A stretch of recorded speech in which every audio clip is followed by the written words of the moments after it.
Properties of sine and cosine. So,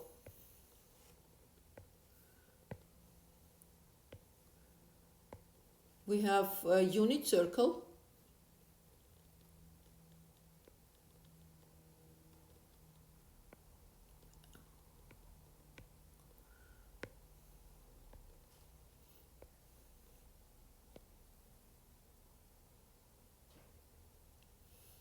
Okay. And if I draw the circle,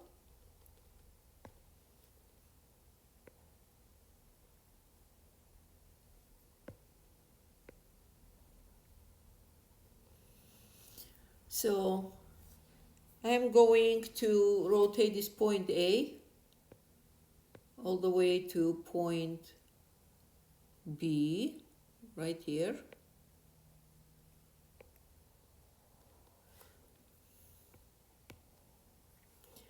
And going to provide X and Y. So this is going to be my Y, and this is going to be my X. And here if I provide the straight line, we have practically our triangle with the right angle. So here it is, one.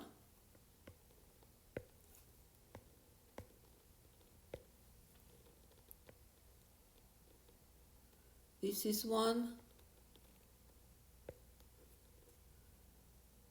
And this is one. Right? Here is triangle with the right angle. So here also we have X because it's identical. And here is also we have Y.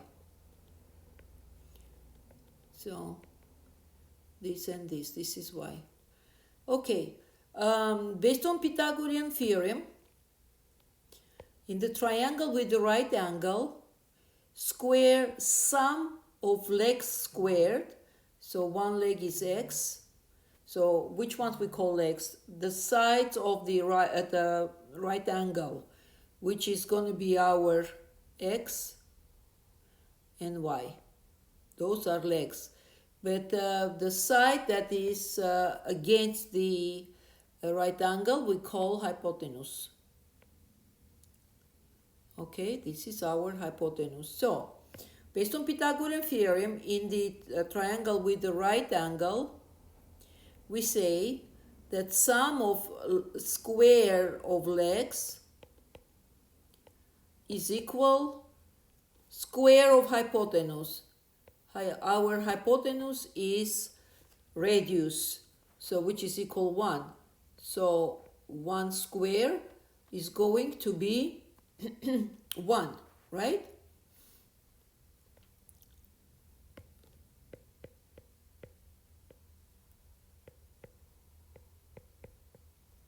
So we know that X is represented by cosine. This is our X, this is cosine. Let me put theta, okay? So this is Y, this is sine theta. So if Y, so the X I can replace with cosine theta.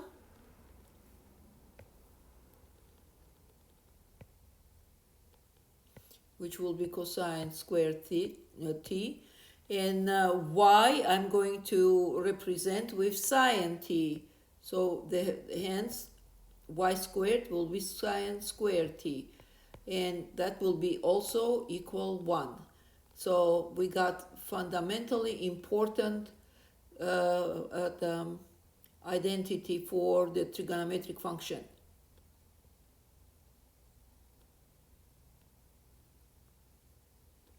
Okay. Cosine squared t plus sine squared t is equal 1. All right. So now let's understand in what is the range sine and cosine are changing. So since everywhere we have radius 1, so here it's going to be positive 1. Here it's going to be negative 1. x here is positive 1 and x here is going to be negative 1. So that means sine and cosine are going to change between negative 1 and positive 1, right?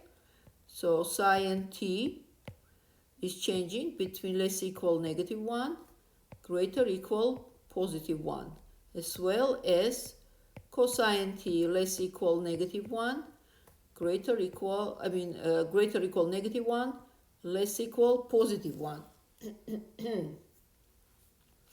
So let me show you here. This is our y, right?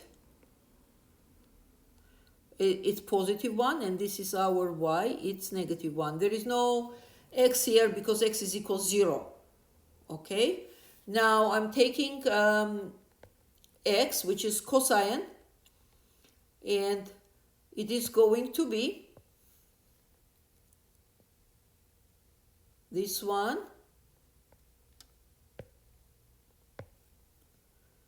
This is our cosine or our x, and this is our cosine positive 1. So negative, from negative x to positive x is changing, which is from negative 1 to positive 1. And sine is changing also from negative 1 to positive 1. So this is my sine, changing from negative 1 to positive 1. And my cosine is changing from negative 1 to this one, positive 1. Okay, so now let's explore when the cosine and sine functions become zeros. All right, so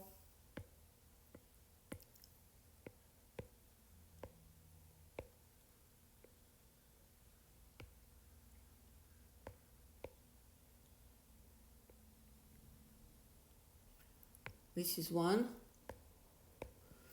this is another axis. So let me draw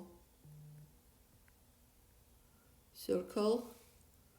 Okay, maybe this one I can move a little bit here. Okay, so this is my cosine x, cosine t, and this is my sine t, which is y. Okay, so at what point cosine t is gonna be 0?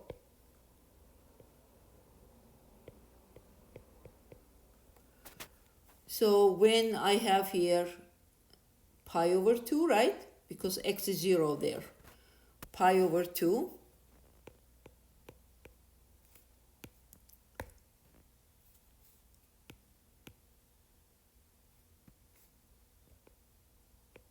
Pi over 2 and 3 pi over 2, right?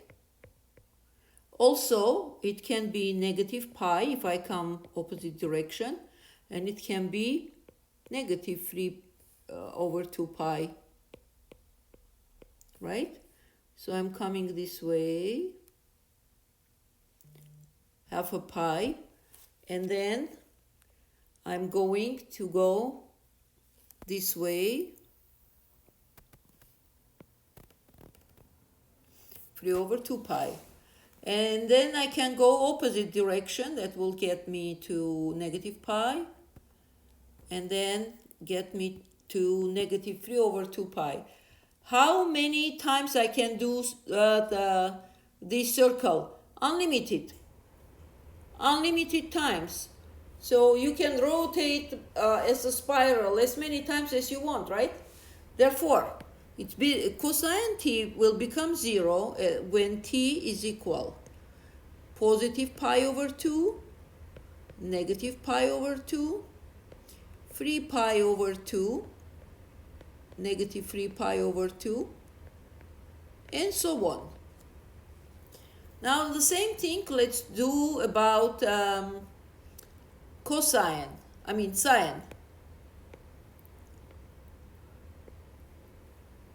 Let me shrink this picture a little bit.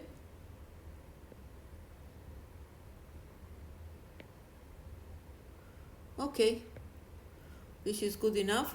Now drawing next one.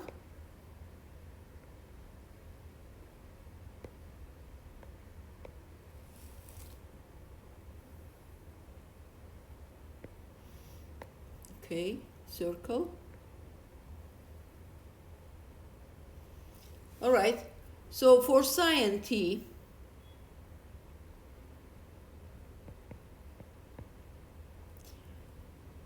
it's going to be equal when our t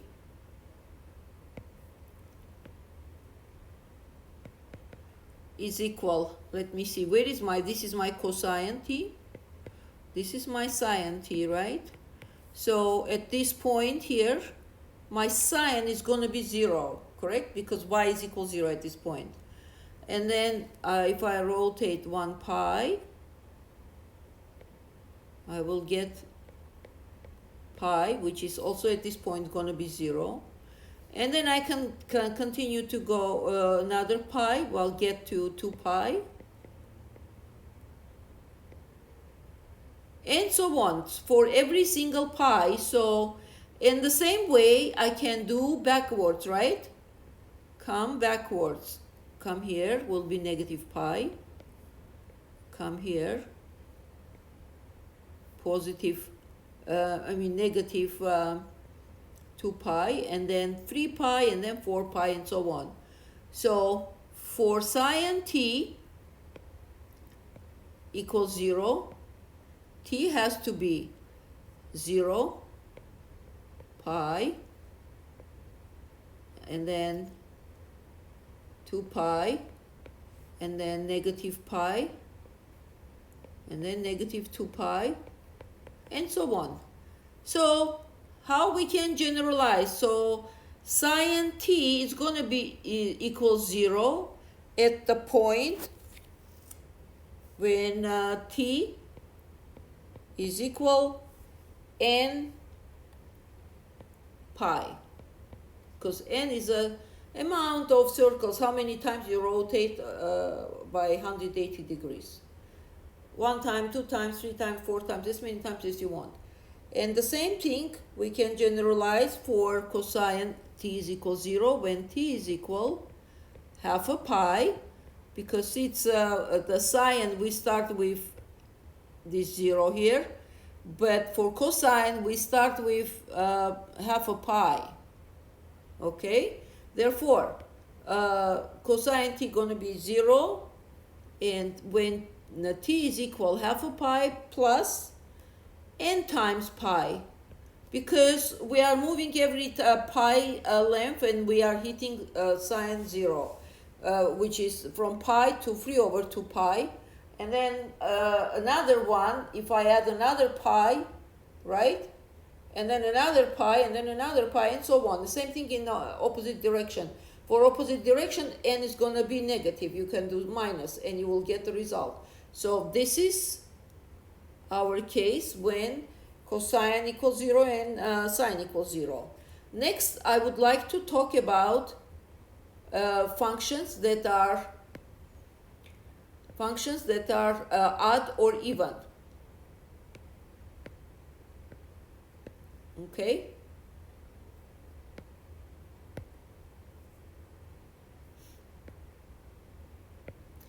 So let me see.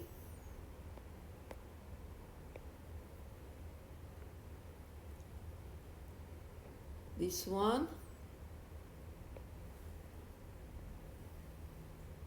This one. And I'm going to draw a circle. Okay? I'm going to take 2 points. One is positive angle. Let's say A. The other one is negative angle.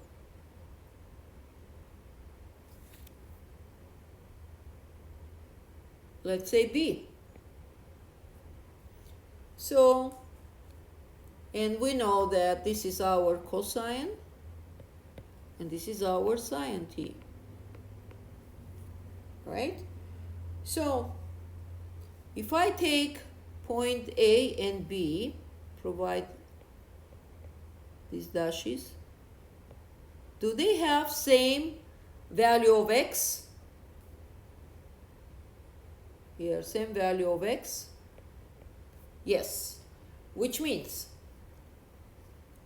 cosine A is equal cosine B, right? Considering that my B is negative and my angle and my A is positive angle, so I can say that cosine t is equal cosine negative t. Yes? Because B is negative, so if B is negative, I can place cosine negative t, B. Now let's look at sine.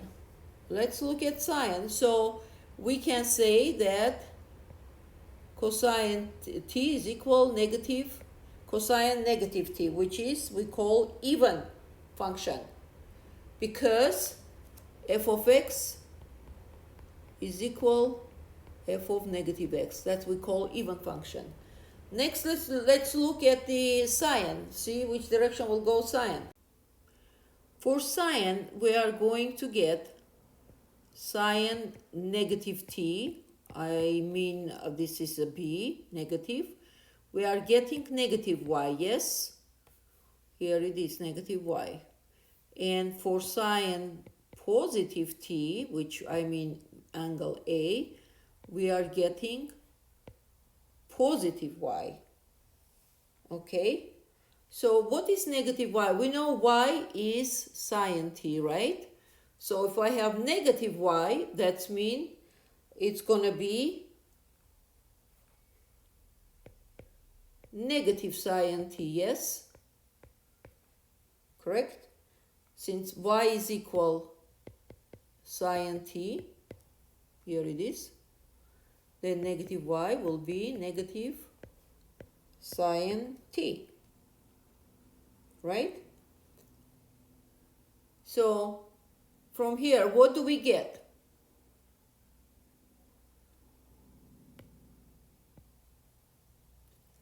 That sine negative t is equal to negative sine t. So let me write down negative t is equal negative sine t. Okay, so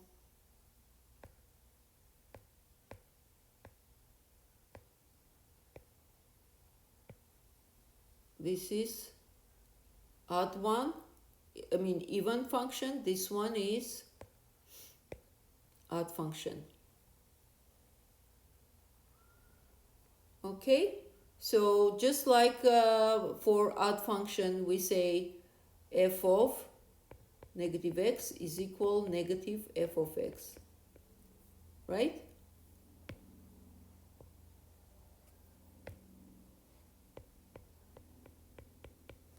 So one more time, let me go over this so to make sure we understood. So my sine negative t, which is angle B, it's equal negative y, right? Okay, is equal negative y. Okay, so, but I know that my y is a sine t, which means negative y is equal negative sine t, right? So both of them are equal negative y. From here, I can say negative t, sine negative t is equal negative sine t. And that's how we got it. Okay. All right. So lastly, let's talk about period. Those are all properties of sine and cosine. So what is period? If I have, let me take same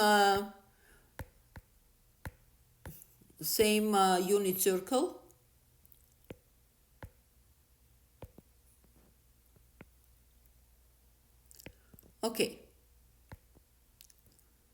I went from here all the way to here. That was one period. Why? Because I ended up from where I started. And then I can continue going again.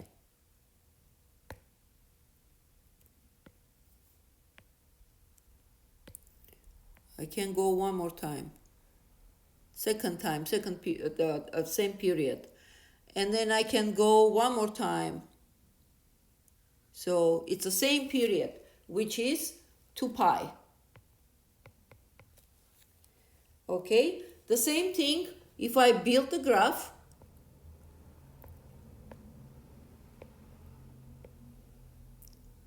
This is my y, this is my x, or this is, okay, y and x.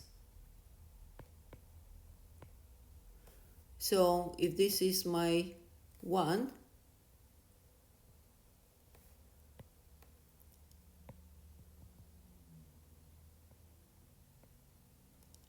okay.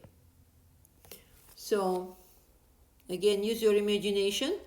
These two parts have to be absolutely symmetric.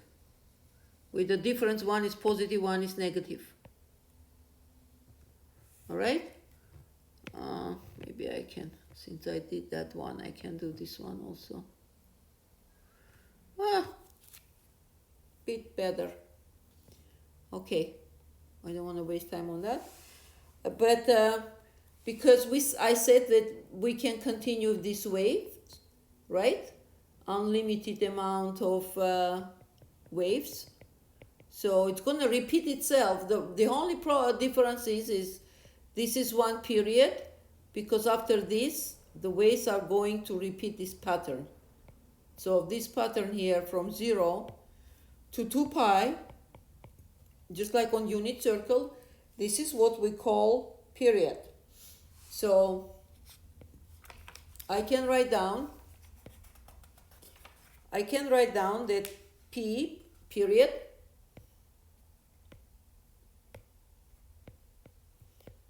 is equal to pi. After 2 pi, the pattern of the graph is repeating itself, which means if I take any function, if I have period 2 pi, I can write down f of x plus 2 pi.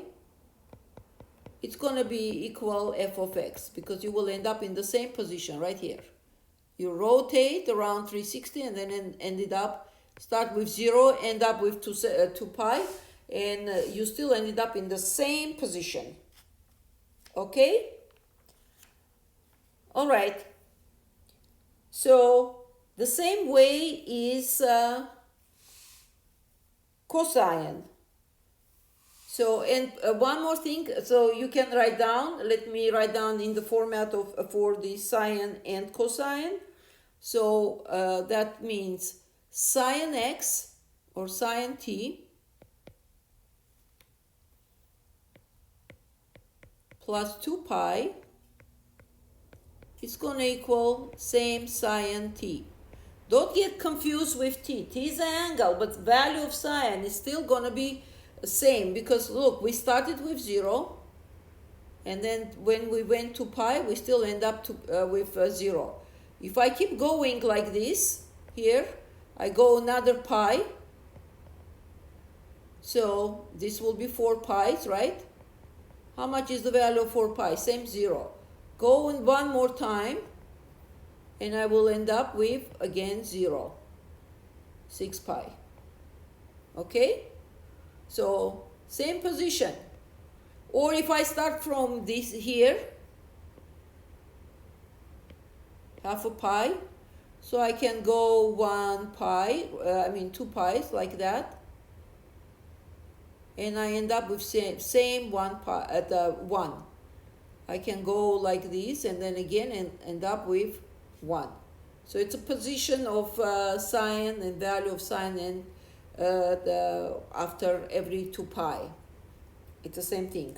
Accordingly, we can insist the same thing about cosine. So cosine t plus 2 pi. It's going to repeat itself after 2 pi. And it's going to be equal cosine t.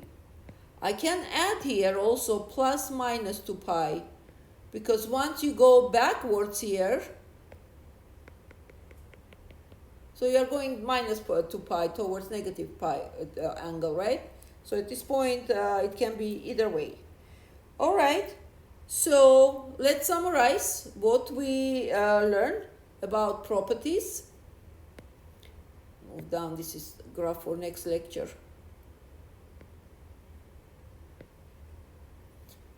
All right, so summarizing for properties.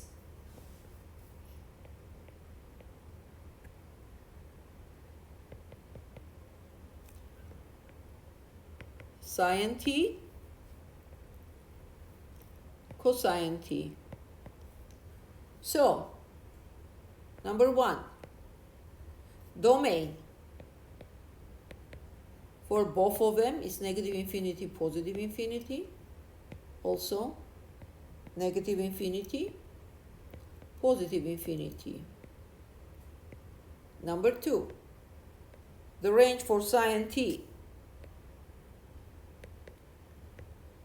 negative 1, positive 1.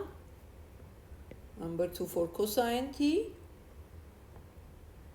range, negative 1, positive 1.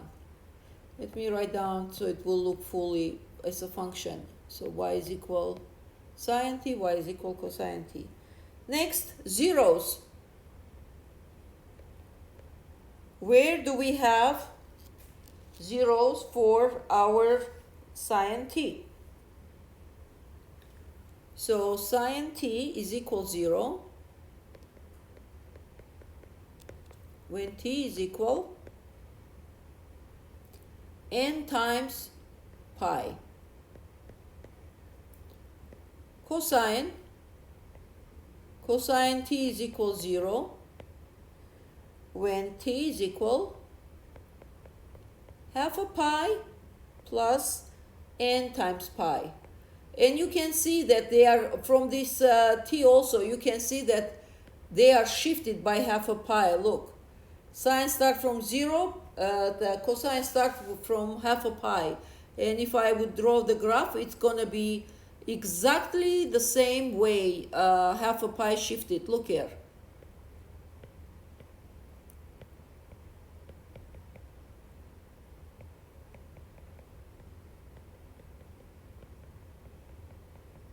See that? It's shifted by this piece, half a pi. Okay? All right? And number 4, odd function. Sine is, we showed that it's odd because sine negative t is equal negative sine t. Okay, and cosine is even function because cosine negative t is equal cosine t.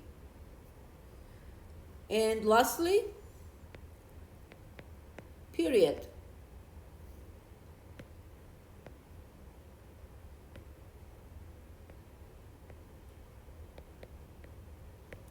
Is 2 pi.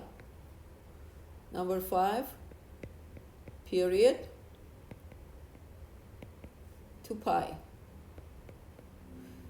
All right, in next video I'm going to record